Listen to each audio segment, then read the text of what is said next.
Telangana news కి స్వాగతం. నేను పావని. మెదక్ కామారెడ్డి వరద ప్రవాహంలో ఇబ్బంది పడుతుంటే సీఎం రేవంత్ మూసీ సుందరీకరణ ఆటల పోటీల అంశంపై రివ్యూ చేస్తున్నారని హరీష్ రావు ఆగ్రహం వ్యక్తం చేశారు.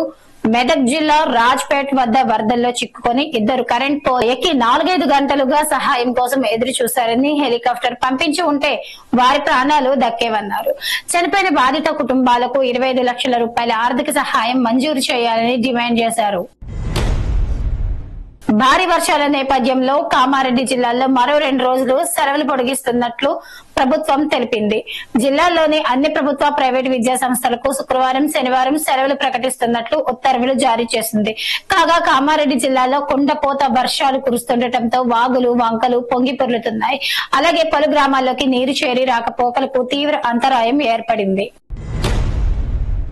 సిరిసిల్ల జిల్లాలోని వరద ప్రభావిత ప్రాంతాలను పరిశీలించేందుకు కేంద్ర మంత్రి బండి సంజయ్, స్థానిక ఎమ్మెల్యే కేటీఆర్ ఇవాళ సిరిసిల్లకు వెళ్లారు. అక్కడ అనుకోకుండా ఒకరికొకరు ఎదురయ్యారు. దీంతో ఇద్దరు షేక్ హ్యాండ్ ఇచ్చుకొని పలకరించుకున్నారు. కాసేపు ముచ్చటించిన అనంతరం అక్కడి నుంచి వెళ్లిపోయారు. కాగా వీరిద్దరూ ఎప్పుడు రాజకీయాల్లో ఉప్పు నిప్పుగా ఉండే విషయం తెలిసిందే.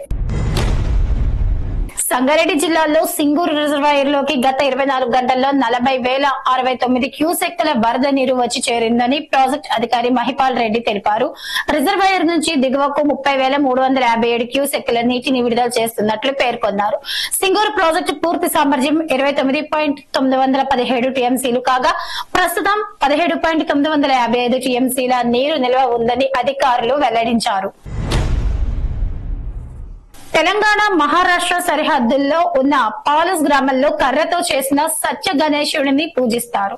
వినాయక చవితి రోజు ఆలయంలో విగ్రహాన్ని ప్రతిష్ఠించి 11 రోజులు ఉత్సవాలు చేస్తారు. చివరి రోజు ఊరేగించి నీళ్లు చల్లి ఆలయంలోని గదిలో భద్రపరుస్తారు.